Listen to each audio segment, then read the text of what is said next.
Chat GPT থেকে এই থাম্বনেলগুলো আমি কিভাবে বানাই চলুন আজকে আপনাদেরকে শিখিয়ে দিই।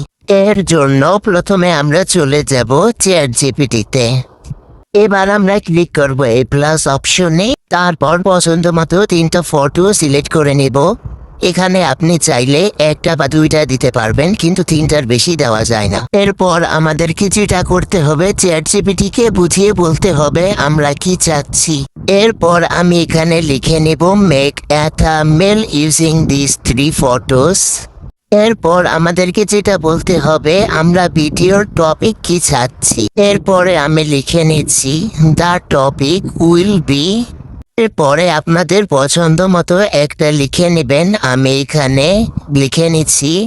এরপরে সিলেক্ট করতে হবে আমাদের থাম্বনেলের রেশিও। এখানে আমি লিখে দিচ্ছি রেশিও উইল বি 9:16।